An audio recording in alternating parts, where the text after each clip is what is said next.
all heard of IQ, right? That number that's supposed to tell us how smart we are, maybe how much potential we have.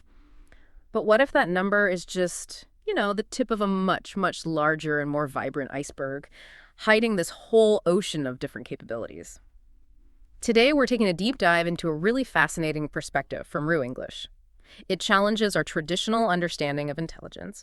We're going to explore how human potential truly extends far beyond just a single metric, and how that impacts everything, how we learn, how we connect, how we thrive in the world. Right. And our mission today really is to uncover the truly multidimensional nature of intelligence. We'll look at how various competencies, things far beyond just logical reasoning, shape our full capabilities. And importantly, we'll see how a holistic approach, like the one championed by RuiEnglish, can transform learning.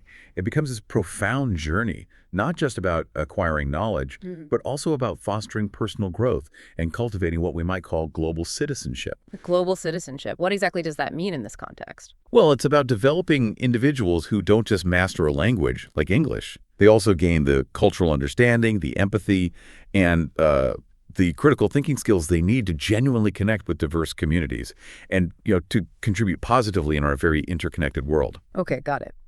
So get ready to maybe redefine what it means to be smart. We'll explore this broader landscape of intelligence, examine a specific framework showing how different traits interact, and then connect it all back to the transformative power of language learning. Okay, let's unpack this then. For decades, we really put a lot of stock in that single IQ score, didn't we? It felt like the measure. But what did we get wrong? Why was relying so heavily on just that number maybe problematic? We absolutely did. And it was a significant oversight looking back. For too long, IQ was kind of mistaken for the entire map of the mind. It promised to quantify brilliance, right? But in reality, it only captured a sliver of human potential, specifically logical reasoning and problem solving. It's a useful snapshot, sure, but it's so far from the full, vibrant portrait of intelligence that truly exists within us all. So who helped us see beyond that? Who are the pioneers that sort of shattered the IQ monopoly, so to speak? Well, two prominent psychologists really stand out, Howard Gardner and Robert Sternberg. They were instrumental. Gardner's theory of multiple intelligences revealed a whole spectrum of strengths: linguistic, musical, bodily, kinesthetic, interpersonal, intrapersonal. Right. Things IQ tests don't typically measure at all. Exactly. And then you have Sternberg's triarchic theory. That emphasized analytical, creative, and practical dimensions of intelligence. What's really fascinating here is that together, their work demonstrated intelligence isn't some static score you just have. It's more like a dynamic toolkit for navigating life's challenges, with different tools needed for different situations. That truly redefines mastery, then. It's not just about raw cognitive horsepower, is it? It's much more nuanced than that. Precisely. You see, a high IQ might help a pianist grasp music theory quickly, maybe. But real skill, that's forged through thousands of hours of practice and discipline. It's not just about inherent ability. And creativity, too. That often feels separate from pure logic. Absolutely. Creativity demands more than just cognitive power. It requires curiosity, imagination, and the courage to take risks. That idea of courage to take risks really strikes me. So it's not just having a brilliant idea, but the fortitude to pursue it, even when it's unconventional or maybe met with skepticism. That adds a whole different layer. It does. And our sources highlight that history's greatest breakthroughs often weren't achieved by the highest scorers on some test. They were achieved by those who applied their knowledge in bold, meaningful ways.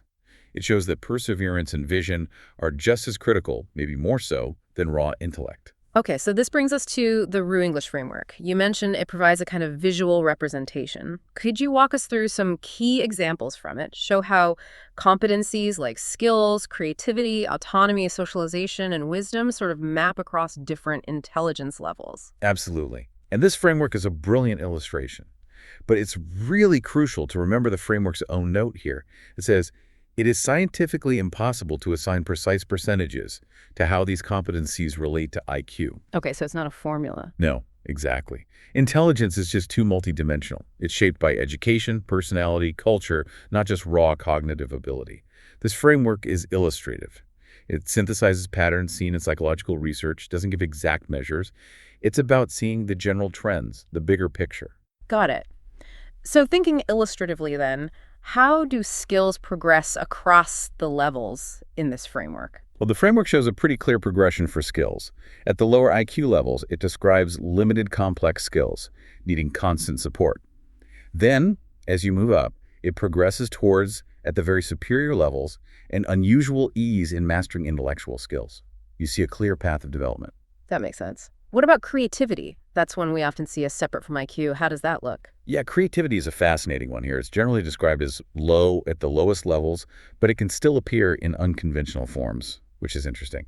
Then, say, in the 80, 89 IQ range, you see practical creativity solves routine problems. At the average level, 9109, it's moderate creativity, capable of novel ideas when motivated. Then it really takes off strong, consistent creativity at 120, 129, and exceptionally creative, strong, divergent thinking at 130 plus in it. So it can correlate, but it's not automatic, and motivation plays a role. Exactly. It shows creativity isn't solely tied to the highest IQs, but manifests differently. And yeah, that motivation, maybe that courage we talked about, seems key. And autonomy. How does our ability to self-direct change? Autonomy also shows a clear developmental path in the framework. It ranges from very low supervision needed for daily life, right up to functional autonomy for daily life around that 80-89 mark. Eventually, you reach exceptional autonomy, self-directed with clear long-term goals, and even near total autonomy, often intensely independent at the highest levels. It maps that journey towards self-sufficiency. Okay, let's zoom in on socialization. This feels really crucial for real-world interaction. How does the framework describe this competency? Socialization is particularly interesting. It starts, as you might expect, often hindered by communication barriers at the lower levels. At the average level, 9109, individuals typically have good social skills, able to maintain stable relationships. Pretty standard. But here's what's fascinating. At the very superior level, 130 plus Tato, socialization is described as variable, can be charismatic leaders or socially withdrawn. Variable. So super high IQ doesn't automatically mean super social skills. Exactly. That variability is quite insightful, isn't it? It suggests raw intellect, while powerful, doesn't guarantee social fluency or leadership. It's a nuanced reminder that human connection involves more than just logical processing. It seems to be a separate skill set almost. That's a really powerful point. It underscores how complex we are. Okay, finally, wisdom. What does the framework tell us about its development? Wisdom is described as very limited due to difficulty with abstraction at the lowest levels. Makes sense. It becomes growing wisdom grounded in life experience and common sense, around the average range. At superior levels, it's emerging wisdom, though often domain-specific. And crucially, at very superior 130 plus Sundersnat, there's high potential for wisdom, but not guaranteed. It explicitly requires emotional maturity and life experience. Not guaranteed. So even at the highest cognitive levels, wisdom isn't a given. Precisely. If we connect this to the bigger picture, this framework truly shows us the rich, diverse tapestry of human capabilities. It really emphasizes that a single IQ score only gives you a very, very narrow view of a person's potential for growth and contribution. True intelligence seems to be about fostering this whole range of competencies. Yeah, it really feels like socialization and wisdom emerge as particularly powerful, maybe underestimated aspects, especially for real-world impact and human connection. Absolutely, and our sources confirm that.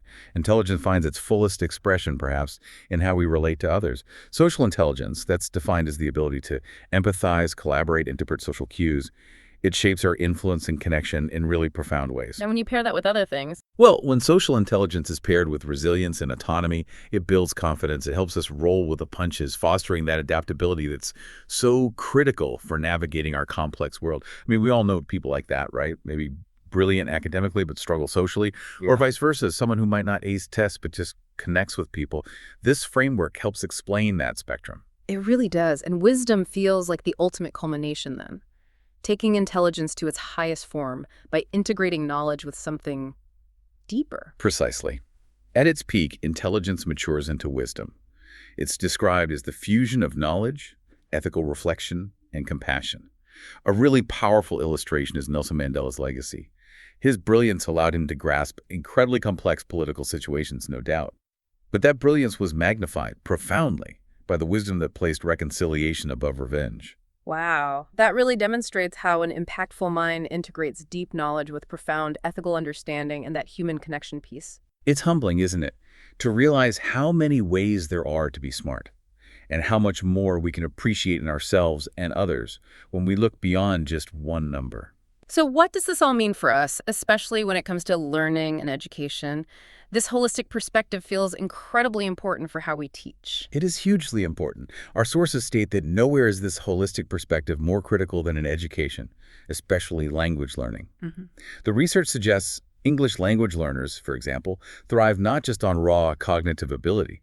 They also rely heavily on motivation, emotional resilience, and supportive social contexts. So it's not just about memorizing grammar rules. Not at all. Consider the contrast. You might have a student who aces grammar drills but really struggles in a real conversation.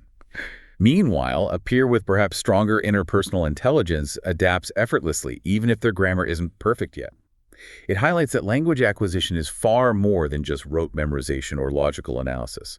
It's deeply social, it's experiential, and it really demands a whole suite of intelligences working together. So the most effective teaching methods must embrace this broader view, integrate all these different facets, the social, the emotional, the practical, not just the linguistic mechanics. Absolutely. The most effective teaching methods recognize this.